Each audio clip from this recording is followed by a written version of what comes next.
네, 증시 오늘과는 2부도 이어서 함께하겠고요. 이번엔 리치앤서치 시간 매경 이코노미 박수호 기자와 함께하겠습니다. 안녕하세요. 네, 안녕하세요. 네, 안녕하세요.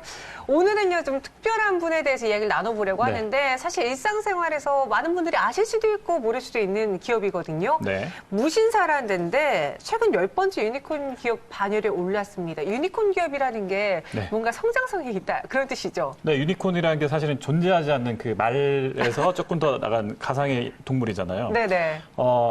그 스타트업 쪽에서는 매출이 아니라 기업 가치가 1조 원을 돌파하면 유니콘 기업이라고. 오, 네. 맞습니다. 근데 그 10번째 유니콘 기업 반열에 오른 기업이 네. 무신사라는 회사거든요.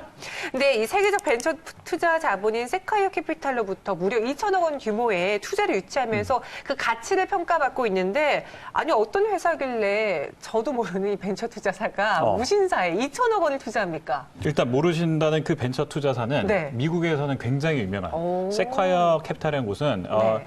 전 세계에서 최근에는 한국의 업체들한테도 굉장히 많이 지금 투자를 하고 있고요. 실리콘밸리에서는 거의 1, 2, 3 안에 드는 그런 큰 회사입니다. 근데 이 큰 회사가 최근에 2천억 가까이 들어가는 무신사에 2천억 가까이를 쏟아붓겠다. 이렇게 지금 선언을 했는데, 그러면 이제 얼마의 기업 가치 속에 얼마나 넣는 거야? 라고 했는데, 그게 무려 무신사를 2조 원 이상으로 평가를요? 평가를 했다는 거예요. 거기에 한 10% 이상을 투자하겠다. 이렇게 했으니까 우와, 무신사 정말 대박이다. 이렇게 된 거죠. 아니, 무신사의 기업 가치가 2조 3천억 원으로 추정하고 있다라고 네. 말씀하셨는데 네. 그 남자 옷 파는 그 패션 사이트 아닌가요? 원래는 이제 무신사라는 게 네. 무지하게 신발을 그 좋아하는 사람들의 그 모임. 네, 네. 그런 그렇습니까? 뜻이에요. 네. 네. 그래서 그 무신사에서 이런 이야기를 하고 있으면 좀 재미있게 생각하는 게, 처음에는 그냥 우리가 신상들 중에서 남들이 못 갖고 오는 신상들 있잖아요. 그럼 그런 신상들을 커뮤니티에서 저 그러면 유럽 갔다 올게, 아니면 저 미국 갔다 올게, 그래서 제가 뭐 이런 거 올렸어 이러면 와 대박이다, 뭐 좋다, 뭐 이런 걸로 해서 커뮤니티처럼 움직였대요. 약간 매니아의. 네네. 네. 근데 이게 갑자기 어느 순간부터 사람들이 너무 많이 몰리는 거. 그게 뭐 나 뭐뭐 뭐 아디 뭐뭐 이런 이제 그 브랜드의 제품들을 살 수 있는 곳이야? 아니면 그런 정보를 알 수 있는 곳이야? 이렇게 되니까 어떻게 했어요? 사람들이 점점 더 몰려드니까 이걸 처음에 만든 그 커뮤니티의 이제 그 창립자가 그러면 안 되겠다. 이거를 좀 사람들이 사고 팔 수 있게끔 좀 만들어줘야 되겠는데? 그래가지고 예전에는 자유 게시판 개념으로 해서 커뮤니티를 형성했던 거를 들고 나왔어요. 오. 그래서 이제 이 무신사라는 거를 아예 이제 그 이커머스로 바꿨거든요. 그럼 여기서는 자유롭게 이제 사고 팔 수도 있고, 또 하나의 어떤 홈페이지가 된 거죠. 쇼핑몰이 된 거죠. 이렇게 하면서 이제 무신사가 본격적으로 사업적인 가치를 인정받게 되는 겁니다. 그러니까 하나의 브랜드가 아니라 여러 브랜드의 장이 열린 공간이라 네네. 볼 수 있겠네요. 네네. 실적은 괜찮습니까? 일단 작년 기준으로 해서 네. 매출액을 1,000억 원을 돌파를 했고요. 또 여기서 그 거래액으로만 따지고 보면 네. 4,500억 원 가까이 됩니다. 그러면 이게 이제 거래액하고 뭐 매출액하고 왜 이렇게 차이가 나느냐? 네. 매출액이라는 거는 이제 거래액에서 받는 수수료가 무신사에서 매출액으로 잡히거든요. 그럼 여기서 더 재밌는 거는 영업이익이 무려 250억 이상 나는 거예요. 영업이익이 250억 원 이상이요? 예, 예. 그러면 여러분 아시겠지만 쿠머, 뭐 네. 그다음 티머 이렇게 해서 그 소셜 커머스라고 해서 그 지금 굉장히 큰 업체들, 유니콘 기업이 됐다는 업체들도 있어요. 네. 근데 이 업체들이 지금 현재 돈을 못 벌고 있잖아요. 그러니까요. 아니, 네. 왜, 사실 이름 대놓고 말할게요. 네네. 쿠팡인데요. 네네. 쿠팡을 정말 많이 이용하는데 투자 유치도 많이 받는데 실적은 매번 적자라는 이야기 많이 들었거든요. 그렇습니다. 유니콘 누적 적자. 기업들이 그런 피해가 있잖아요. 네, 그렇습니다. 그래서 이제 뭐 거래량을 늘리거나 아니면 많은 사람들을 집객하는, 그러니까 많은 사람을 모으는 플랫폼으로서의 가치를 굉장히 많이 그동안 인정받아 왔는데 무신사는 그렇지 않습니다. 네. 애초 처음 시작할 때부터 한 번도 적자가 없었어요. 한 번도요? 네. 네. 그러니까 이런 이제 그 이커머스계에서 굉장히 좀 길이나 좀 어떻게 보면 패션 이커머스 쪽에서 굉장히 힘든 그런 수익 모델을 일찌감치 자리매김했기 때문에, 그래서 지금 현재는 뭐 영업이익 250억이라 그러지만 올해 2019년에는 벌써 한 2배 가까이 성장할 것이다. 또 이렇게 보고 있거든요. 네. 그러니까 이런 부분들을 보니까 실리콘밸리에서는 이거를 이제 2조 이상의 가치가 있다라고 보는 거예요.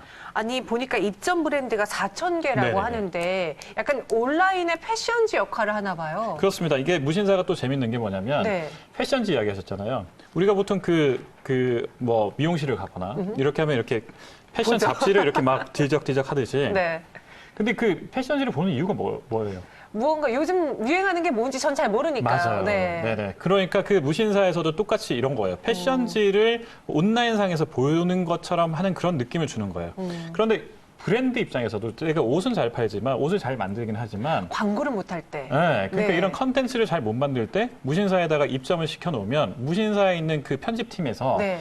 거의 패션지처럼 만들어서 이런저런 제안을 하는데 그 브랜드만 가지고 하는 제안이 아니라 또 다른 브랜드를 엮어서 뭐 그 모델까지 다 포함해가지고 네. 여기 미용실 어디 썼는 것까지 다 포함해서 이렇게 아예 깨알 같은 정보를 다 보여주는 거예요. 오. 그리고 이 모델이 실측 사이즈가 뭐 180에 뭐 40, 뭐 180, 45kg 좀 심하죠. 65kg의 남자 모델이다. 그럼 네. 이런 것들의 실제 사이즈랑 이런 것까지 다 보여주니까 이거 내 사이즈인데 이렇게 좀 신뢰하고 입을 수 있는 그런 식으로 이제 제안을 해주는 거예요. 그러니까 단순히 상품을 파는 게 아니라 네. 하나의 트렌드를 제시해주고 이렇게 하면 너도 이 모델처럼 멋있어질 수 있어. 그렇죠. 예. 라는 걸 가르쳐 주는 거네요. 그렇죠. 그러니까 이게 어떻게 보면 요즘에 좀 중요하게 생각하는 게 큐레이션이거든요. 네. 그 미술로 보면 큐레이터라는 표현이 있잖아요. 맞아요. 그게 좋은 작품들을 선별해서 이걸 이제 그 걸어 놓으면 그 갤러리가 굉장히 좀 잘 나가는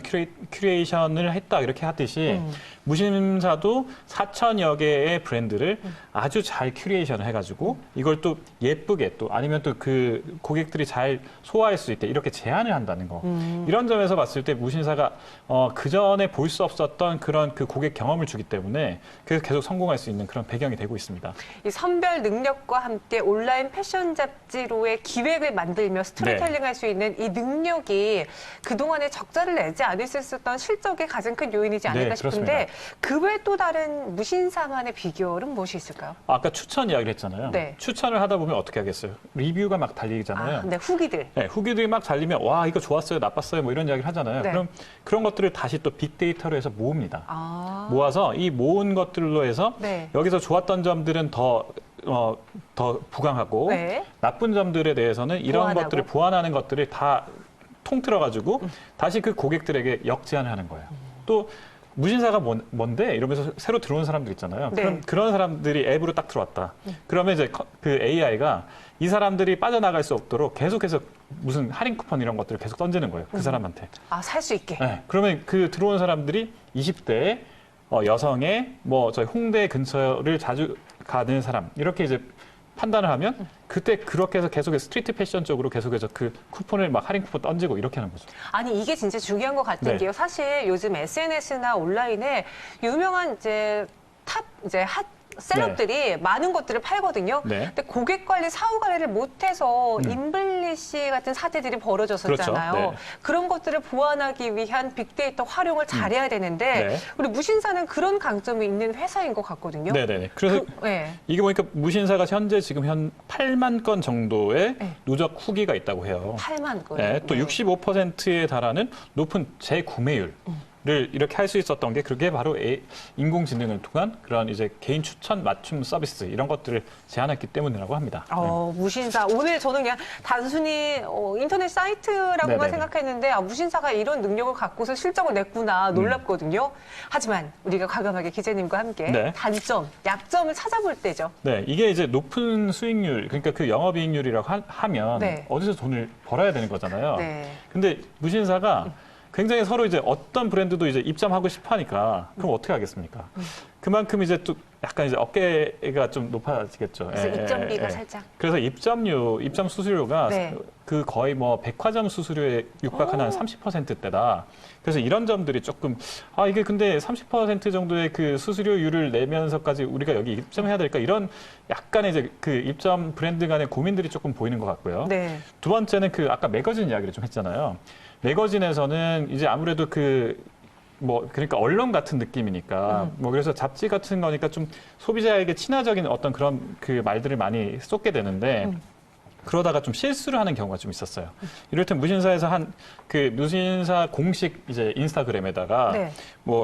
속건성 잘 마르는 양말 이런 것들을 소개를 하는데 속건성이라는 게 잘 마르는 양말이니까 근데 책상을 탁 쳤더니 억하고 말라서라는 문구를 쓴 거예요. 역사적인 배경 지식이 필요한 문구인데요, 그죠? 네, 근데 이거를 약간 희화하거나 아니면 좀 그 박종철 고문치사 사건을 연상시킨다. 그래서 민주화 운동을 했던 분들 입장에서 굉장히 불쾌했다. 이런 이야기들이 일어났어요, 실제로. 네. 그래서 이것 때문에 굉장히 좀 말이 많다 보니까 무신사가 그래서 민주열사 박종철 기념사업회 사무국에 직접 찾아가가지고 사과도 하고 전 직원 뭐 그 역사 강사를 모셔다가 교육도 받고 뭐 이런 식으로 해서 가까스로 이 사건을 마무리는 지었습니다만 앞으로도 이런 일이 안 일어날 수 없다. 이런 보장이 마케팅과 없다. 관련해서의 그런 단점도 갖고 있는 회사다. 하지만 총평을 들어보니까 앞으로 유니콘 기업으로서의 실적도 우리가 기대해 볼 수 있을 텐데 상장도 준비하고 있을까요? 네, 그렇습니다. 그 무신사가 현재 한 10% 정도의 매출은 무신사 스탠다드라고 해서 자사몰에서 만들어지고 있어요. 그러니까 영업이익률이 조금 더 올라갈 수밖에 없는 구조다 보니까 증권사에서도 굉장히 이 부분은 좀 유망하다 이렇게 해서 하고 있는데 그 국내에서 상장할지 해외에서 상장할지는 조금 더 지켜봐야 될 것 같습니다. 상장 계획은 있다고 합니다. 알겠습니다. 이제 주도하는 플랫폼으로서 자리 잡고 있는 유니콘 기업 무신사를 통해서 그 강점, 약점까지 들어봤고요. 지금까지 박소 기자와 함께했습니다. 고맙습니다. 네, 고맙습니다.